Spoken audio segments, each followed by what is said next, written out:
Hi guys, so in this tutorial I'm going to show you how to achieve this eyeshadow look. I'm going to go pretty in depth and show some tips and tricks on how to get this. I also explain why I use what brushes for what, and I help to show how to blend easy and to make sure the whole eye look looks very cohesive. I know that doing eyeshadow is really not that simple because I remember being younger myself and I would literally just put one shadow on my lid and think that it looked amazing.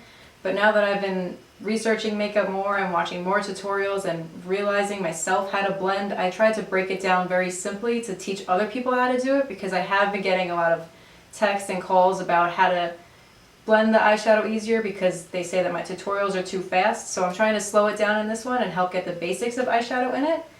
So that's what I'm really trying to do here, and I hope you like it, and thank you so much for clicking on this video to view it, and I really hope you enjoy it. Thank you.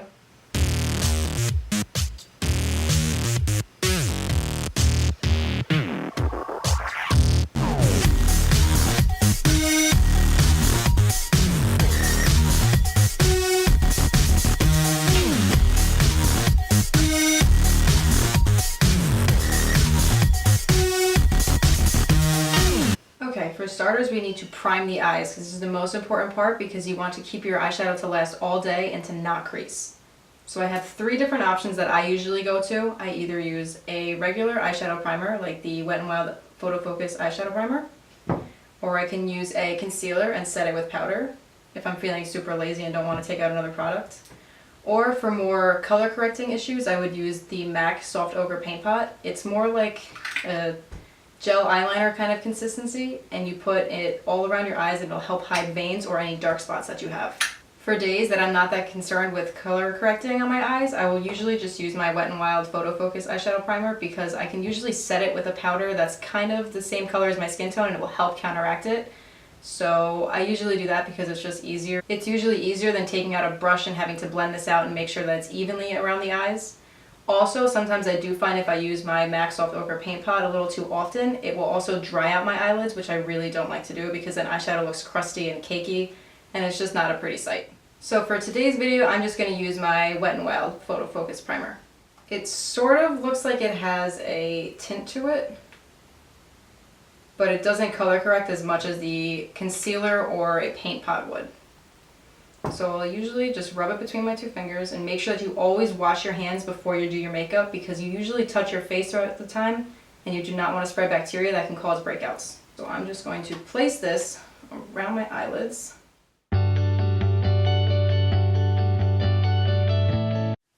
Okay, so now that we're primed, we can get started.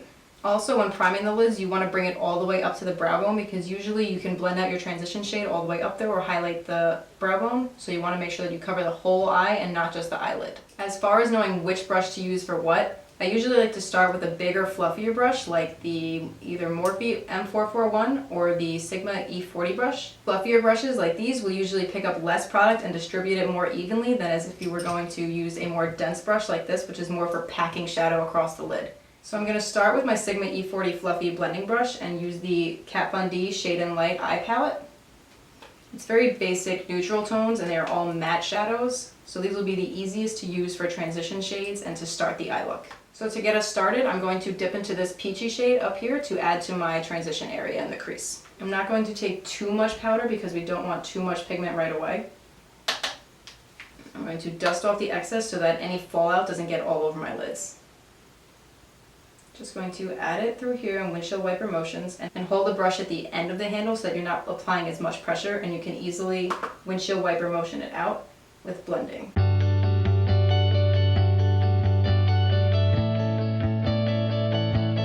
For our next step, I'm going to dip into this kind of cool tone light brown shade just to darken up the crease a little bit, but not too much. Using the same Sigma E40 brush.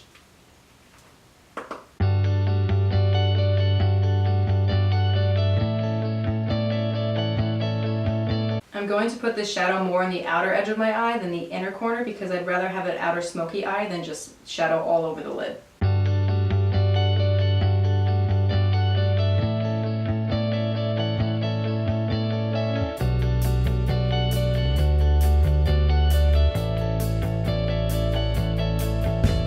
I do not only do windshield wiper motions across the lid, sometimes I also swirl it to mix the transition shade with the shade that we just put down just to ensure that it is super blended.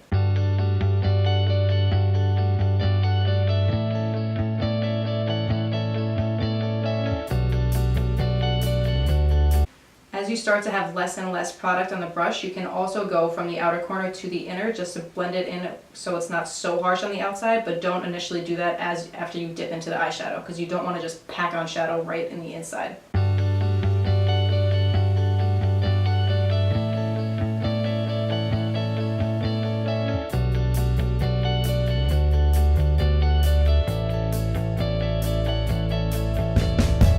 So this is what the shadows should look like with just the initial two first shades blended together. So instead of keeping the eye completely matte today, I'm going to dip into the Violet Voss and Laura Lee palette. And I'm planning on using the shade 1988. It's right here. It's like a cranberry shade. It is very, very shimmery. So because I'm going to dip into a more red shadow for the whole lid color, I'm going to dip into this more berry brown shade from the Kat Von D eye palette and add it to the outer corners so that it can blend better with the red shadow that we place later. So the red shade I want more concentrated than the other shades that we just put down. So I'm going to use a different style brush. For steps like these, I tend to like to use brushes like these. They're a little fluffier, but they're skinnier on the sides. The one with the rose gold ferrule is the Sigma Blending E25 brush. And the one with the silver one is the Morphe M433, which is a very, very affordable dupe for the MAC 217 brush. They are pretty much identical in the way that they look and feel. So taking my Morphe M433, I'm going to dip into the red shade. Be sure to tap off the excess because you do not want to overdo it at the beginning. It is way harder to fix a mistake if you use too much shadow than it is to just add more shadow later and make the color more intense and darker as you go on. I'm just going to pack it on the outer corner. Just deep in here. Also holding the brush at the end of the handle so that I'm not applying too much pressure, just like I said before. I'm just working that a little farther up the crease as less and less product is still on the brush.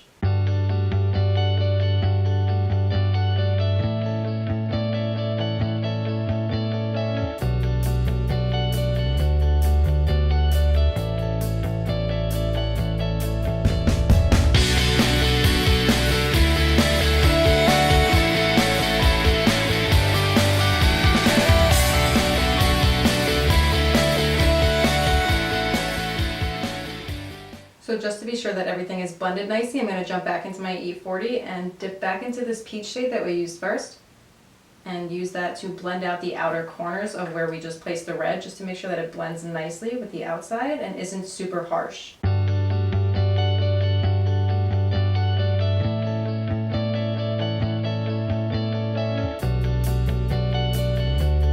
And just because I prefer a smoky eye, I'm going to use my M433 again and dip into this kind of gray tone here. And I'm going to lightly use this because these shadows are very, very pigmented. I'm just going to use this on the severe outer corner. A little lower. Make sure not to put it in the crease because you don't want to take such dark shades too high. And just place it very lightly. Barely even touching my eye right now with the light amount of pressure I'm using. Just to darken up the outer corner a little bit, more like that. Okay, I'm going to dip into that again, do the other side.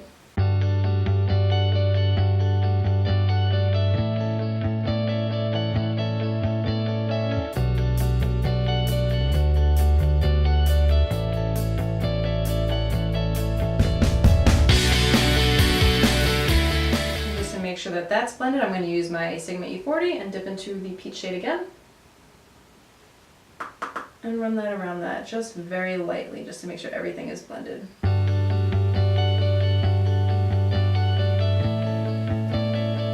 Use windshield wiper motions as well as circular motions, just to make sure everything is really, really blended.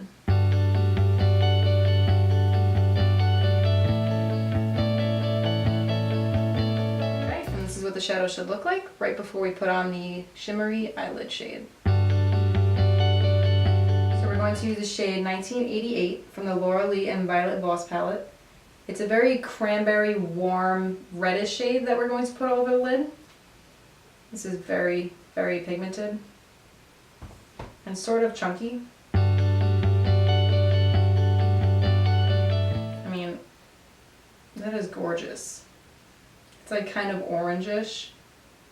Oh, I love it. So for a shimmer shade like this, I like to use a flat synthetic brush because I find that it picks up the most product. This is a Sigma E56 brush. So you can either just use the synthetic brush and go straight into the shadow and then put it on your lid, or you can wet it with a little bit of MAC Fix Plus Spray, which I'm going to do because I'm very dramatic. And then you dip in to the shade and just pack it all over the lid.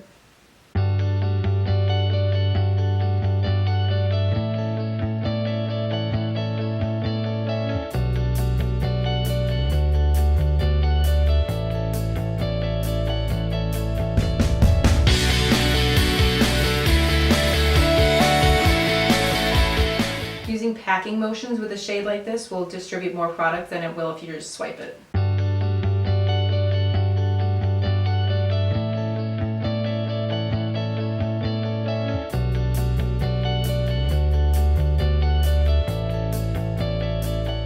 I usually like to build up the pigment to my liking, and then I would take the brush and go across it with sweeping motions just to make sure that it's not chunky in areas and there's not a buildup of products.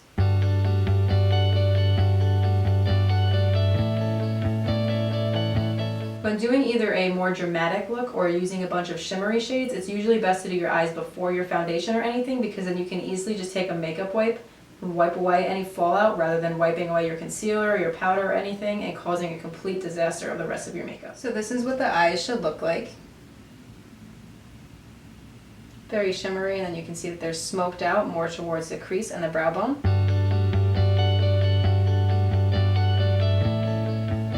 Now to finish off the eyes before I finish the rest of my makeup, before going in with the lower half of my eyes, I'm going to take a MAC 239 brush.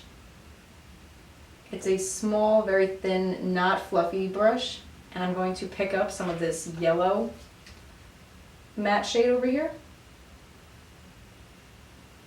And I'm just going to use that to highlight the brow bone, just to make sure that I didn't bring shadows too far upwards, so that it's not too dark under my eyebrows.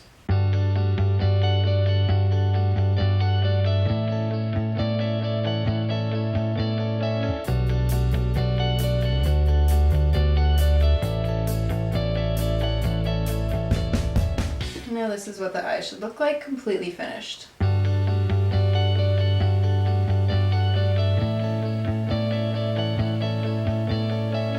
Okay, so now I'm going to finish the rest of my face makeup and then come back to do the lower lash line.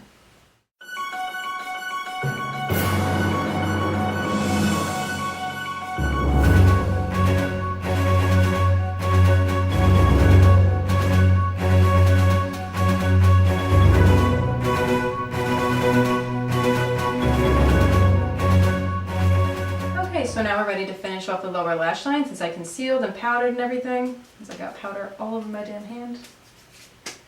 That's cute. So I'm going to tip back into the Shade and Light palette. So we're going to use the Morphe M433.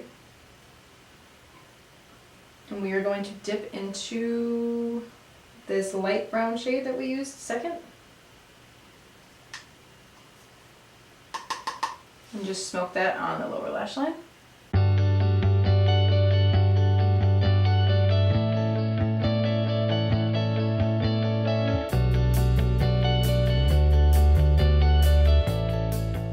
Okay, and next we're going to dip into the red shade. Focus this more on the outer corner of the lower lash line, just like we did on the top when we were smoking out the outer corner.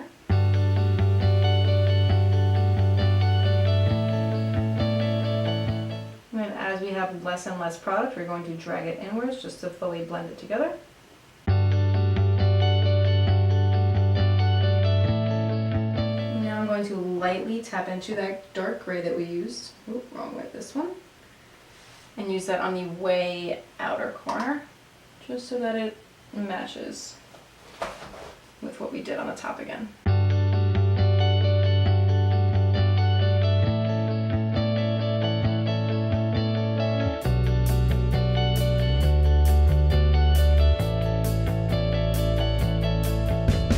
Okay, and that is it for shadows that we're going to do. See, the outer corner is nice and blended with the outer corner on the top is also just as smoky, and the inside we get lighter. So I'm going to dip into the MaryLou Manizer. Looks like this. It's very pigmented. This is by the Balm. You can buy this at Kohl's, or I believe Ulta possibly also sells it. Look at that. One swipe. So much pigment. Okay, so I'm going to use my trusty inner corner highlight brush, my Sigma E21 smudge brush. It's a little tiny baby. Just going to dip into that, wipe off the excess, and just add it to the inner corners. This will help brighten up the eyes. And now I'm going to use my Maybelline Unstoppable eyeliner. It's just a regular eyeliner crayon from the drugstore. We're going to add my Maybelline to my waterline.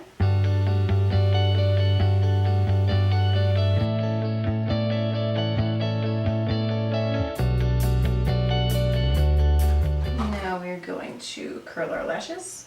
When my curler is open still, I do like to blink a few times just to make sure that all of my lashes are in it and none are bent downwards and not getting curled.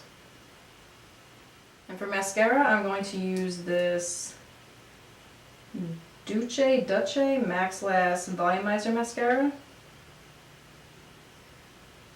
I haven't tried this yet before, but I got it in my BoxyCharm, so I was very intrigued. It's got a giant wand on it. It looks like it'll be a little clumpy, so I do have a backup mascara if so. Oh wow. I like that. That's impressive. And just because this wand is so big, I do not trust myself to use it on my lower lash line without stabbing myself. So I'm going to use my little mini roller lash from Benefit. The wand is very weirdly shaped. It's kind of got a curve to it. I'm going to just apply that to my lower lash line. Okay, I'm going to finish my eyebrows and put on a lipstick, and I'll be right back.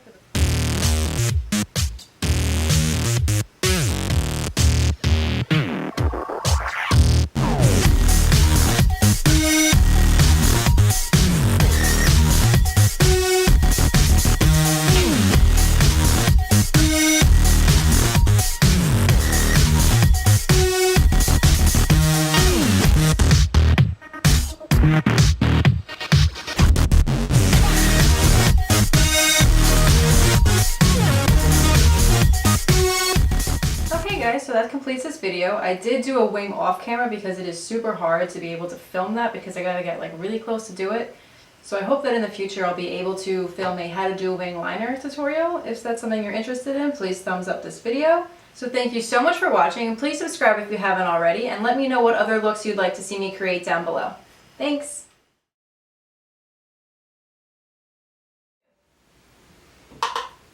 Lord help me. Oh my god, it's so hot. No respect. No respect. Why do I keep not grabbing it? Oh, I just want to chop, chop, chop, chop, chop. Sure, Cassie, drop a few more things. Whew. It's hot up in here. Retake.